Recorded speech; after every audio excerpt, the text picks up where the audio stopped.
Coming up on First at 4, 2 pandemic-related bills vetoed by the governor will become law through the legislature's override power. And we take you to Bell County, where Clear Creek Baptist Bible College is remembering the life of a beloved administrator that recently died. Clouds have been thickening today and showers are on the way. I've got the latest timing as well on the way next on First at 4.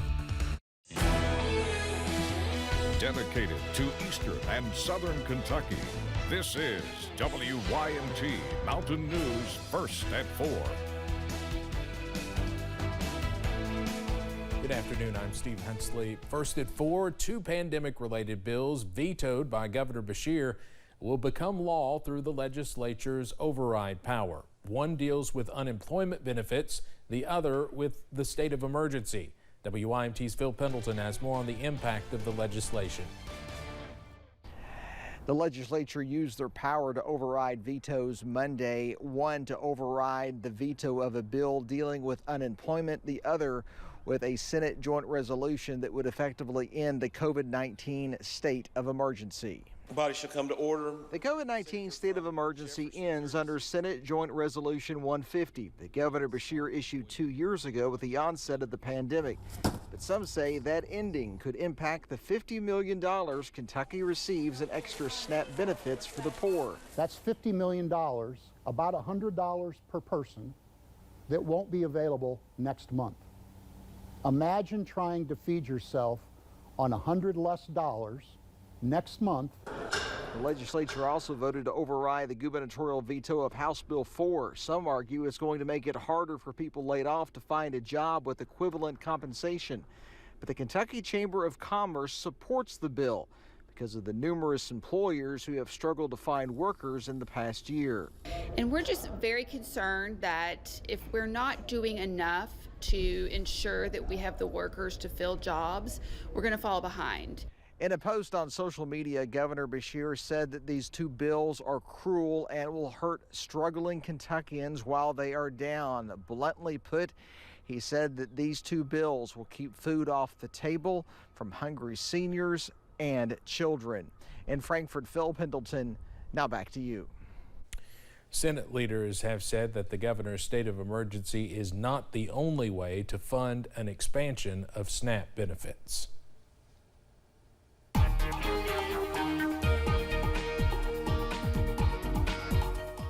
Low pressure continues to work through the deep south as we've gone through the daytime hours today. We'll continue to see the potential for more showers heading into the overnight. High-knob camera at UVA-wise. Not a bad afternoon around the mountains. Continuing to see plenty of blue sky, sunshine, just a few high clouds. Upper 60s right now. Downtown Whitesburg, plenty of sunshine, and we're near 70 at the moment. And that's not even close to the highest temperature we've got. Look around the region. Highs so far today into the middle 70s around the region. We're going to continue to see very nice temperatures up into the 70s this afternoon. Satellite and radar continuing to watch those high clouds push in. But look to the west. We've got some showers working in. And then to the deep south, let's pan down. You'll see what we're talking about. Big-time thunderstorms across portions of Mississippi and Alabama. That's where they will stay as we head through the evening hours, but we do have the potential to see some of those as we head later on into the nighttime hours. Not to that intensity, but showers certainly on the increase. So keep that WYMT weather app handy. We're going to continue to see the potential for some of those later on tonight. Clouds will be on the increase as we see showers on the increase as well into our Wednesday. I'll have the very latest on that coming up in just a few minutes. Steve? All right, Evan, thank you. Low-income households who missed the deadline for this year's Affordable Care Act coverage can still sign up for plans with free premiums, thanks to a special enrollment period being offered at healthcare.gov. Americans with incomes under $19,320 or just under $40,000 for a 4-member family are eligible.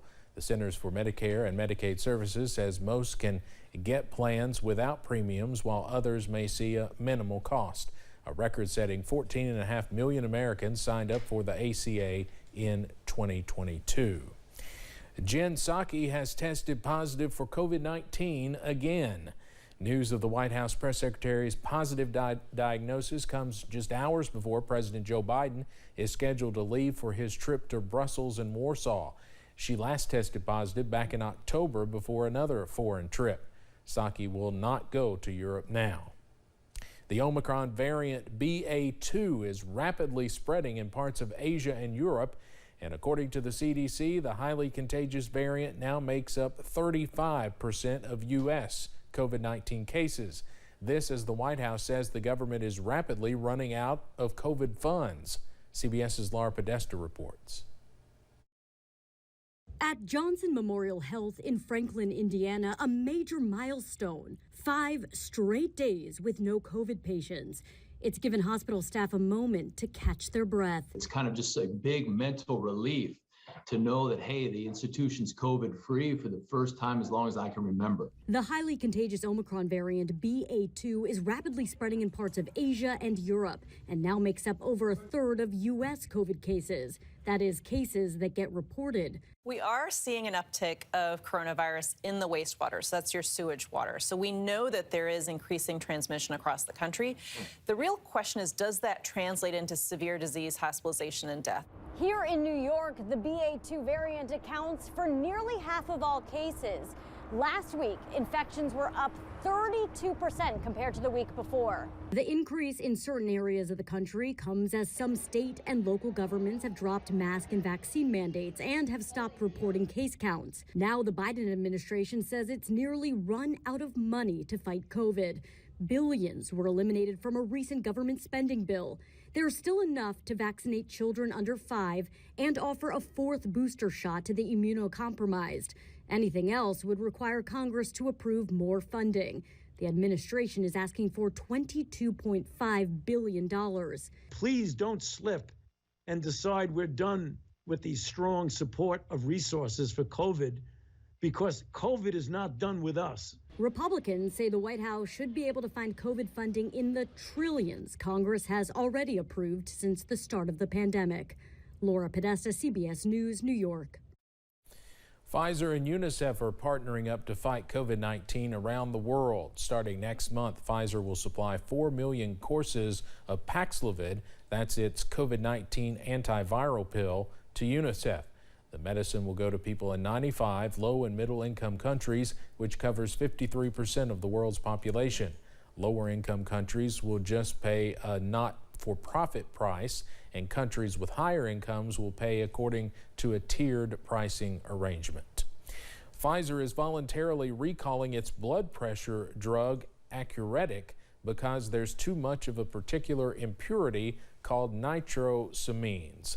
They're common in water and food like cured and grilled meats, dairy and vegetables, but they could increase the risk of cancer if you're exposed to too much for too long.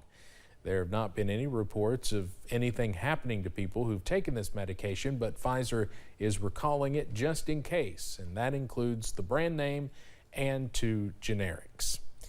Nearly 1 out of every 3 workers in the United States make less than $15 per hour. Anti-poverty advocacy group Oxfam America says these employees' annual salary is under $32,000.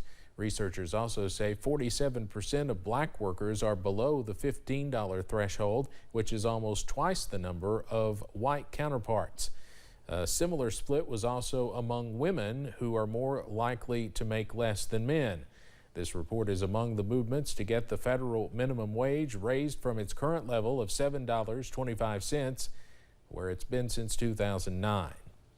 Netflix is cracking down on password sharing. The streaming giant is forcing users who share a Netflix account but do not live in the same household to set up and pay for their own account or be formally added to the main account at an extra cost.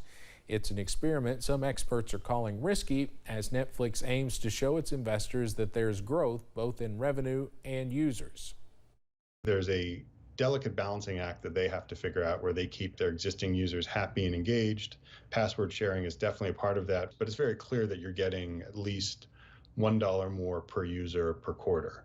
And with 220 million users around the world, that could end up being substantial revenue on a monthly basis. So far, this is only a test feature being rolled out in Chile, Costa Rica, and Peru. Netflix says it will see how the feature works in these 3 markets before potentially rolling them out to the rest of the world. Let's head over to Wall Street now on this Tuesday. The Dow closes up today more than 254 points. We'll have more financial news in our next half hour. Clear Creek Baptist Bible College in Pineville lost a beloved administrator recently. Matthew Black died last Friday after a brief illness at only 38 years old.